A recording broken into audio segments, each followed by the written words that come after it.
Welcome in. Adam here, the Orlando drummer. Good to see you, and thank you for tuning in to another drum lesson. In today's lesson, we're going to learn a chop that you can get down in about 10 minutes, but you can spend years exploring the concepts inside of this fill. If you're ready to learn another sick triplet fill, let's get started. In our first example, we're going to construct a rudiment-based 16th note triplet fill. Now in 16th note triplets, we know we have 24 total notes in the measure, and we're getting to that total by using a phrasing of 9-9-6. What that means is that we'll have one grouping of 9, another grouping of 9, and a final grouping of 6 to get to our total of 24. Now the 9-note groupings are both the same, and you're going to play those as 1.5 six-stroke rolls. That would be right, left, left, right, right, left, and then we'll add a right, left, left to the end of that. We'll play that 2 times in a row, and that leaves us with 6 notes left over in beat 4. In beat 4, we're just going to play a regular 6-stroke roll. Now I've notated a couple orchestrations to keep in mind. The right hand that leads the 6-stroke rolls, that's going to go to your floor tom. And the left-right that connects the 6-stroke roll to that shorter 3-note grouping, those are going to go up to your hi-hat. And I know that sounds like a mouthful,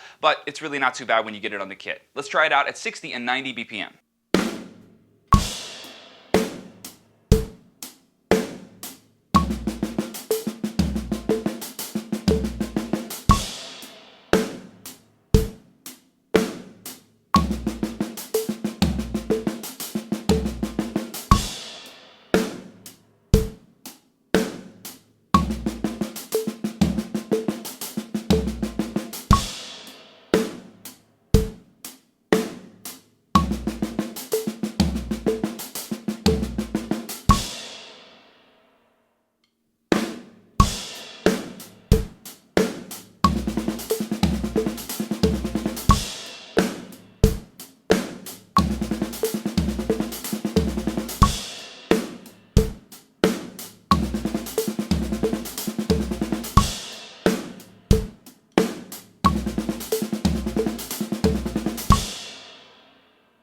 If that's feeling good, let's move on to our much simpler second example. For this one, we're just going to play a 6-note pattern 4 times in a row to give us that same total of 24 notes. Our pattern is kick, kick, left, right, left, left, or 2 kick drums and a left hand lead paradiddle.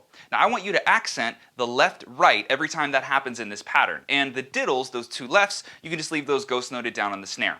Now you'll see in the notation I have the left-right accents notated up on the hi-hat, but in this next example I want us to improvise where those notes go around the kit, which makes this a lot more interesting. Let's give it a shot as a 16th note triplet fill, 60 and 90 BPM.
And now let's put it all together. So our first 9 notes of our final fill are identical to the 9-note patterns that we learned in the first exercise. So 1.5 6-stroke rolls orchestrated the exact same way.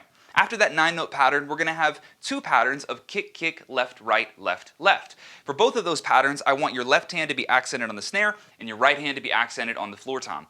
Now this dumps us off on the upbeat of beat 4, meaning we only have 3 16th note triplets left. We're going to play those 3 notes as kick, right, left, with your right hand over on the floor tom, left hand on the snare. Believe it or not, the hardest part about this whole fill is actually the kick right left at the end, at least for me. What I found is that coming off of those left-hand lead paradiddles, I had to pay a lot of attention to switching gears to a right-handed lead grouping just in that last little section. Let's give it a shot at 60, 90, and the totally unnecessary tempo of 120 beats per minute.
Alright guys, that's all I have for you in this one, but I hope you enjoyed it. If you're looking for more lessons like this one, come join me on OrlandoDrummer.com, where you'll find hundreds of lessons already waiting for you and a brand new drum lesson every single week. Thanks for tuning in guys, Adam here, the Orlando Drummer, and I'll see you in the next lesson. Later.